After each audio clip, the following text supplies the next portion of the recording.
안녕하세요. 시니어 웰빙 스토리의 시니어 사연 진행자 서준 아나운서입니다. 오늘 사연은 조용한 장례식장에서 시작됩니다. 평생을 검소하게 살며 자식들을 위해 헌신했던 한 남자 김영수 할아버지의 이야기입니다.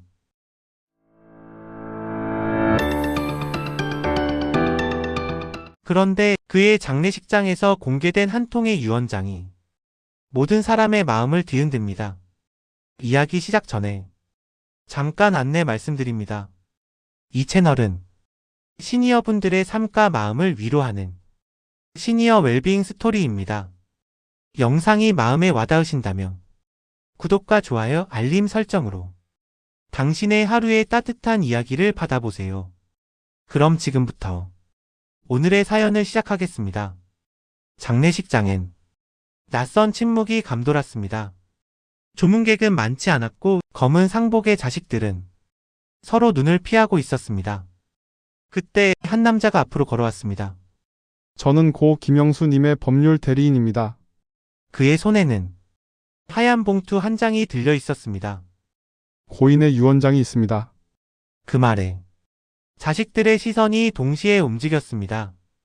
그 안에 무엇이 적혀 있을까? 혹시 남은 재산이 있을까? 누군가는 기대에 섞인 눈빛으로, 누군가는 불안한 얼굴로 봉투를 바라보았습니다. 그리고 그 장면에서 이야기는 과거로 거슬러 올라갑니다. 김영수 할아버지는 자동차 부품 공장을 30년간 운영한 성실한 사장이었습니다. 직원 50명, 연 매출 100억 원. 누가 봐도 성공한 인생이었지만 그는 늘 검소했습니다. 난 가난하게 살아도 우리 애들만큼은 잘 살아야지. 그는 자식들을 위해 모든 걸 내어줬습니다. 첫째는 서울대, 둘째는 유학파, 막내는 외국계 회사. 모두 아버지의 피땀으로 그 길을 걸었죠. 아내 이정순 여사는 남편의 곁에서 조용히 말했습니다. 당신은 늘 자식 걱정뿐이에요. 이제 조금은 당신을 위해 살아요. 하지만 김영수는 웃었습니다. 당신도 알잖아. 아이들이 잘 되는 게 내 행복이야.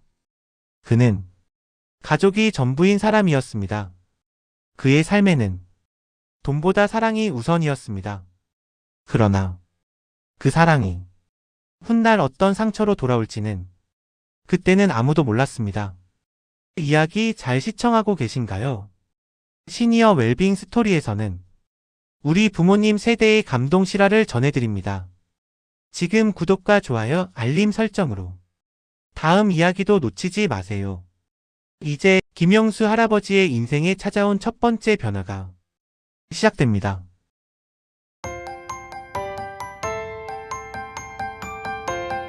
(70이) 되던 해 김영수 할아버지는 공장을 정리했습니다. 30년 동안 달려온 인생, 이제는 좀 쉬고 싶었습니다. 이제 당신도 고생 끝이에요. 아내 이정순 여사의 얼굴에는 오랜만에 미소가 번졌습니다. 둘은 함께 공장 간판을 내리고 비어있는 사무실을 한참 바라봤습니다. 당신 후련해요. 응. 이제는 아이들 걱정만 없으면 되겠어? 그는 은퇴금을 계산했습니다. 남은 재산은 약 20억 원. 평생 모은 돈이었습니다. 하지만 문제는 그때부터 시작이었습니다. 소식을 들은 자식들이 하나둘씩 찾아왔습니다. 첫째는 말했습니다. 아버지, 이제는 건물 하나 사세요. 월세 들어오면 편하게 사실 거예요. 둘째는 조금 다르게 말했습니다. 아버지, 제 사업이 잘 되려면 지금이 투자 타이밍이에요. 조금만 보태주세요.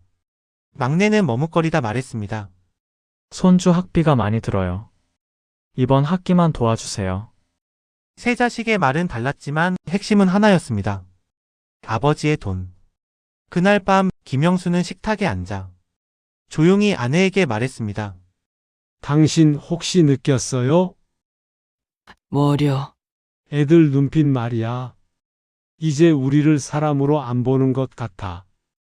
아내는 한참을 말없이 있다가 작게 한마디 했습니다. 여보, 사람 마음은 돈 앞에서 달라져요. 그게 세상이에요. 그 말이 그의 가슴에 오래 남았습니다. 며칠 뒤 김영수는 결심했습니다. 이제는 진심을 알고 싶어. 그는 변호사를 찾아가 비밀스러운 계획을 세우기 시작했습니다. 그리고 그 결심은 이후 그의 인생을 완전히 바꿔놓게 됩니다.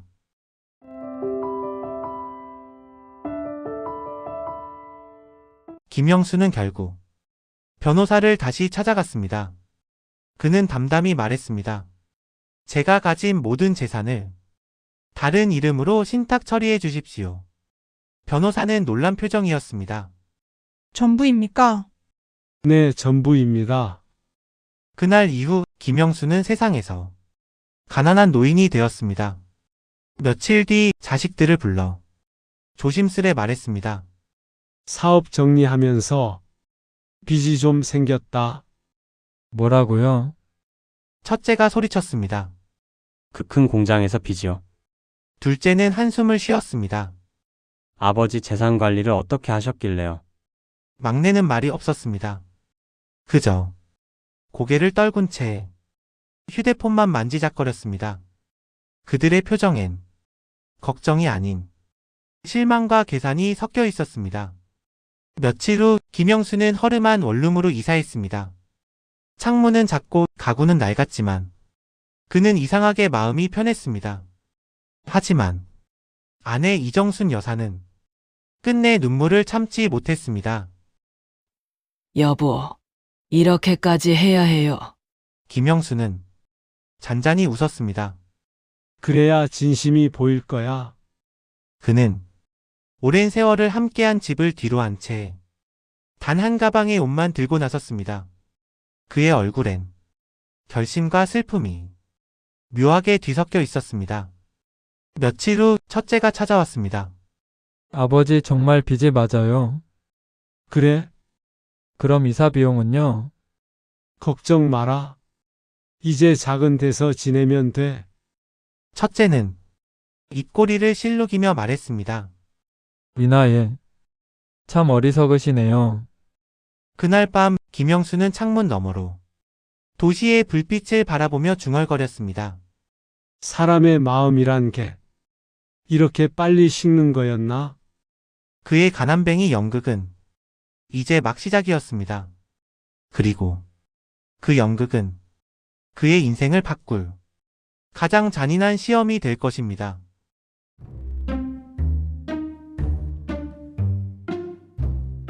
허름한 원룸의 생활은 처음엔 낯설었지만 시간이 지나자 조금씩 익숙해졌습니다.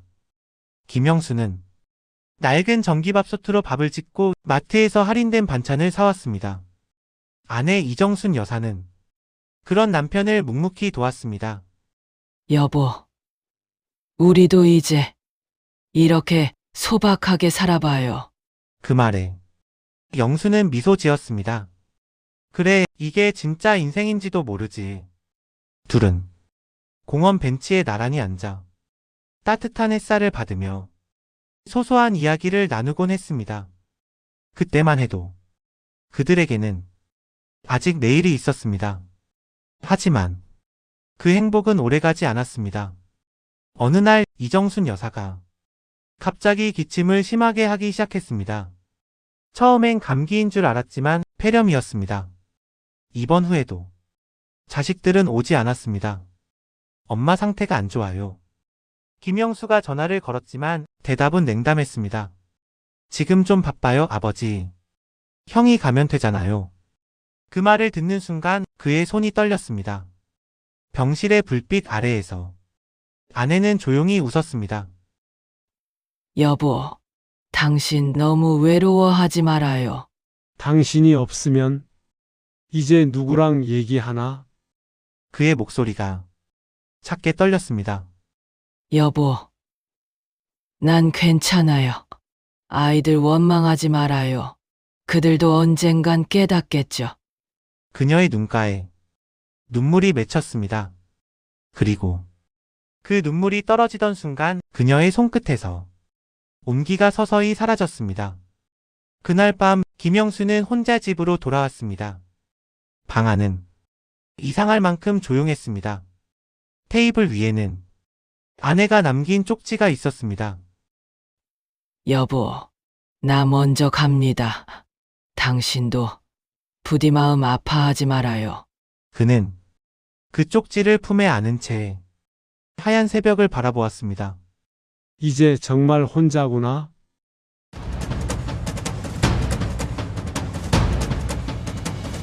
아내가 떠난 뒤 김영수의 집은 유난히 조용했습니다.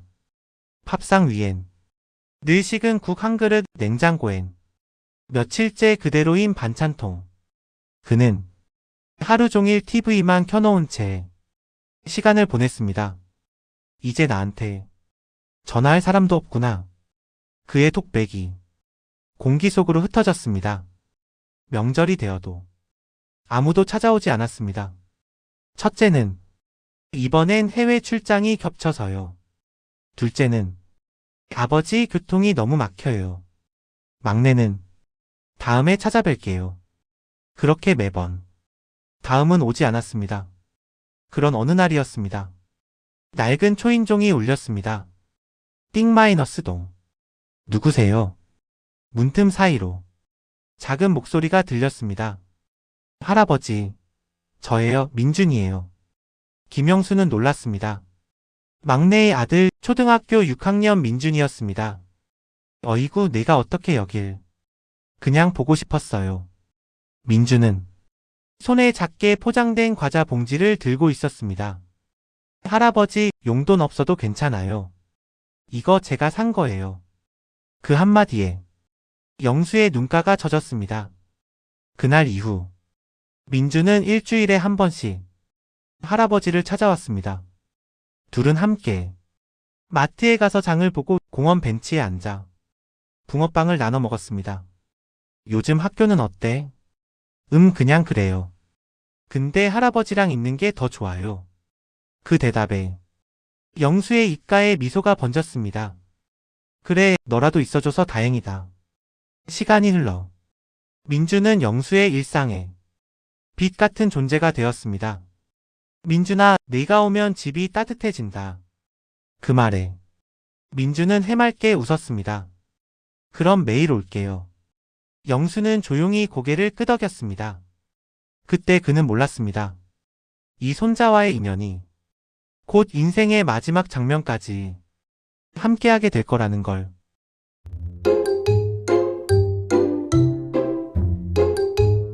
그날도 김영수는 평소처럼 공원 벤치에 앉아 있었습니다. 햇살은 따뜻했지만 몸은 유난히 무거웠습니다. 며칠 전부터 속이 타들어가듯 아팠습니다. 병원에 들렀더니 의사의 표정이 굳어졌습니다. 검사 결과가 좋지 않습니다. 좋지 않다니요? 의사는 서류를 조심스레 건넸습니다. 췌장암 말기입니다. 순간 영수의 손에서 서류가 떨어졌습니다. 말기라니 얼마나 남았다는 건가요? 길면 석 달입니다. 그 짧은 말이 귀에 오래 맴돌았습니다. 집으로 돌아온 그는 손 떨리는 손으로 전화기를 들었습니다. 첫째에게 전화를 걸었습니다. 아빠 몸이 좀 안 좋아. 병원에서. 아, 지금 회의 중이라 바빠요. 간병인 하나 쓰세요. 또 전화가 끊겼습니다. 둘째에게 걸었습니다. 아빠가 췌장암이래. 병원비는 어떻게 하실 건데요? 저도 여유가 없어요. 막내에게 전화를 걸었지만 전화기는 끝내받지 않았습니다. 며칠 후 병실 문이 조용히 열렸습니다. 작은 그림자가 들어왔습니다. 할아버지, 민준이었습니다. 양손엔 과일 바구니가 들려 있었고 그 손은 작게 떨리고 있었습니다. 할아버지, 이거 제가 아르바이트에서 산 거예요. 조금밖에 못 샀어요. 김영수는 말없이 손자에게 손을 내밀었습니다. 이리 와봐. 작은 손을 꼭 잡은 그는 미소 지었습니다. 민준아, 돈이 없어도 사람을 사랑할 줄 아는 넌 정말 착한 아이구나. 민준은 울먹이며 말했습니다. 할아버지, 저 이제 매일 올 거예요. 아르바이트도 더 할게요. 그 말에 영수는 눈을 감았습니다. 그래. 그 마음이면 충분하다. 그날 밤 병실 창밖으로 노을이 천천히 지고 있었습니다. 그 노을빛 아래에서 그는 마음속으로 마지막 결심을 했습니다. 이젠 모든 걸 정리해야겠구나. 진심은 결국 남는 법이니까.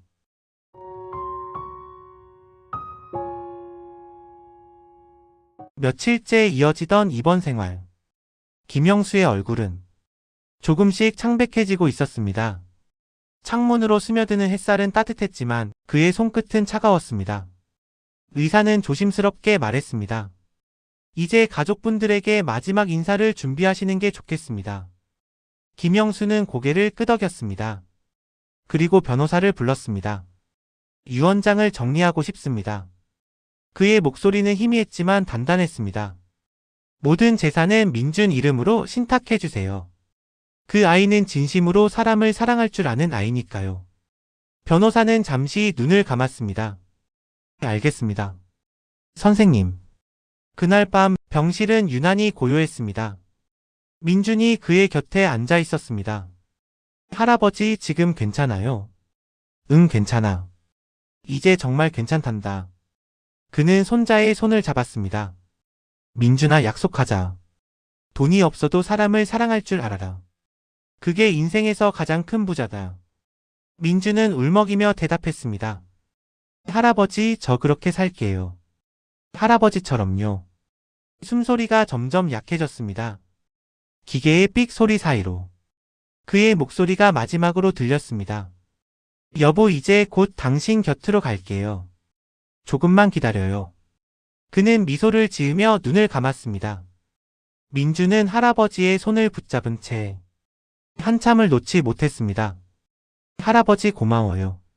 사랑해요. 창밖에는 붉은 노을이 천천히 병실을 물들이고 있었습니다. 그 빛이 사라질 무렵 김영수의 심장은 조용히 멈췄습니다. 하지만 그의 마지막 말은 민준의 가슴에 깊이 새겨졌습니다.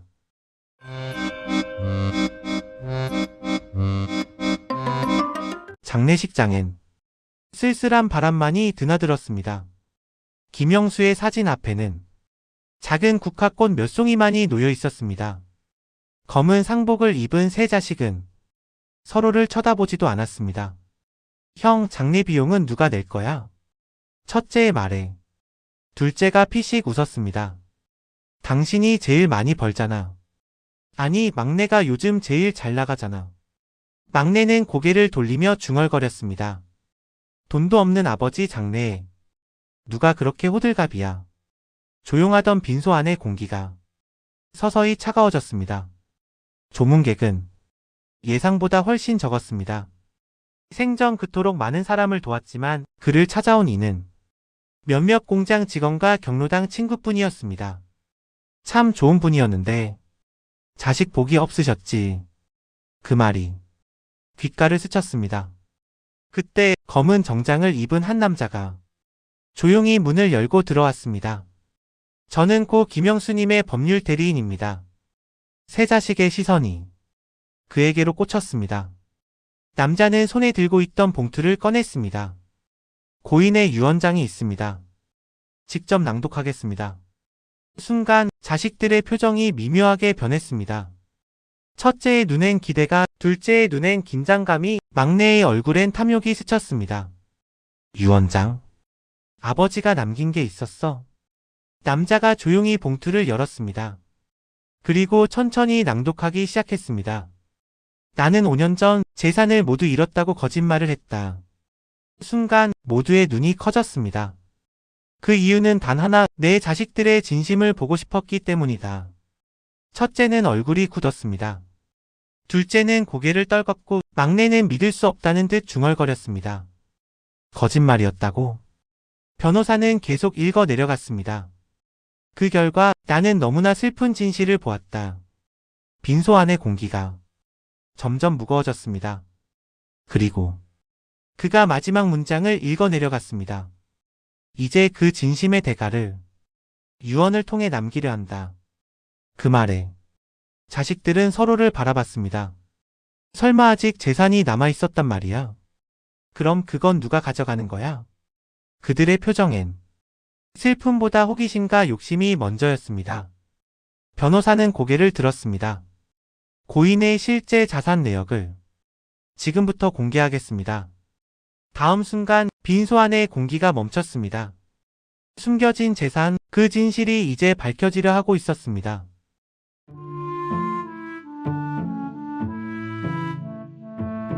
변호사가 차분히 문서를 펼쳤습니다.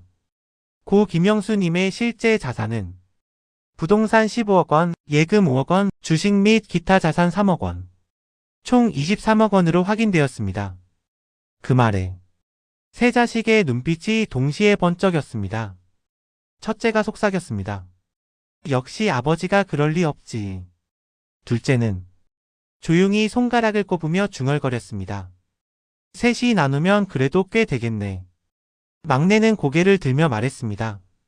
유언장 낭독 끝나면 분할 서류부터 준비합시다. 그러나 그들의 계산은 오래가지 않았습니다. 변호사가 다시 읽었습니다. 첫째 아들 김태준에게는 500만 원을 남긴다. 뭐요? 첫째의 얼굴이 굳었습니다. 변호사는 계속 읽었습니다. 그 이유는 이렇다. 당신은 아버지를 투자 대상으로만 보았다. 내가 가진 것을 당신의 성공 도구로 여겼다. 첫째는 입을 열지 못한 채 고개를 숙였습니다. 둘째 아들 김성우에게는 500만 원을 남긴다. 둘째의 얼굴이 새하얗게 질렸습니다. 당신은 아버지를 ATM으로 생각했다. 돈이 필요할 때만 찾아왔고 그 외엔 연락조차 없었다. 빈소의 공기가 얼어붙었습니다.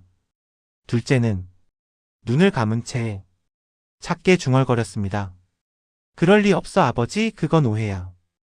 변호사는 마지막 페이지를 넘겼습니다. 막내 아들 김병수에게는 아무것도 남기지 않는다. 순간 막내가 자리에서 벌떡 일어났습니다. 뭐라고요? 영원이라고요? 변호사는 조용히 읽어 내려갔습니다. 그 이유는 단 하나. 당신은 연락조차 하지 않았다. 부모의 생사에도 관심이 없던 자식에게 남길 유산은 없다. 막내는 주먹을 불끈 쥔 채 말을 잇지 못했습니다. 그리고 마지막 문장. 나의 전 재산 22억 원 전액은 손자 김민준 명의로 신탁한다. 순간 장례식장 안이 술렁였습니다. 뭐라고요?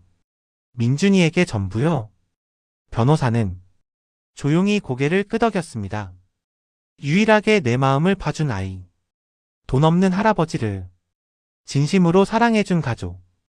그 아이에게 내 모든 것을 남긴다. 첫째의 눈에 눈물이 맺혔습니다. 둘째는 두 손으로 얼굴을 감쌌고 막내는 그 자리에 얼어붙은 듯 서 있었습니다. 변호사는 마지막으로 한 장의 편지를 꺼냈습니다. 고인은 자식들에게 남긴 편지도 있습니다. 그 봉투에는 굵은 글씨로 이렇게 적혀 있었습니다. 내 사랑하는 가족에게.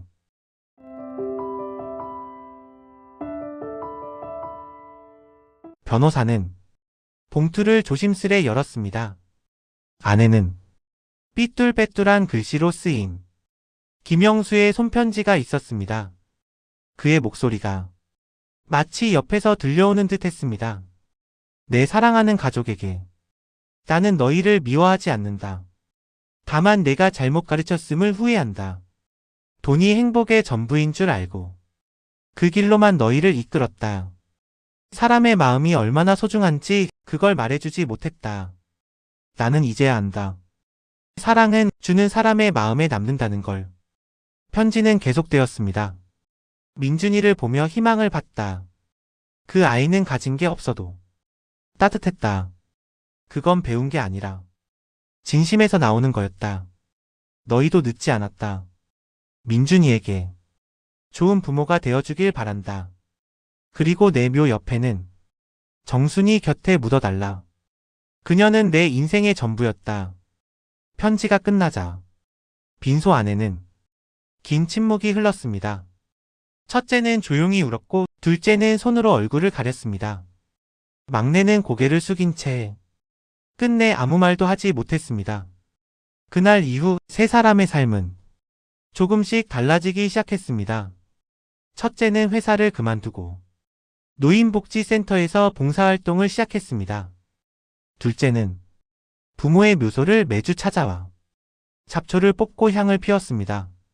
막내는 민준을 찾아가 진심으로 사과했습니다. 아버지를 용서해달라. 민준은 조용히 고개를 끄덕였습니다. 괜찮아요, 아버지. 할아버지는 이미 용서하셨어요. 10년이 흘렀습니다. 민준은 의대에 진학했습니다. 그리고 할아버지의 이름으로 장학재단을 세웠습니다. 이름은 정순영수 인재장학회. 그는 장학증서에 이렇게 적었습니다. 진정한 분은 돈이 아니라 진심입니다. 봄 햇살이 비추는 묘비 앞 민준은 조용히 절했습니다. 묘비엔 이 문장이 새겨져 있었습니다. 사랑은 사라지지 않는다. 다음 세대로 이어질 뿐이다. 바람이 불었습니다. 하얀 국화 한 송이가 그의 발치에 떨어졌습니다. 민준은 미소 지었습니다. 할아버지, 약속 지켰어요. 이제 제가 누군가의 마음을 따뜻하게 만들 차례예요. 진정한 유산은 돈이 아니라 사랑입니다. 오늘 부모님께 전화 한 통 드려보세요. 그 한마디가 누군가의 인생을 바꿀지도 모릅니다.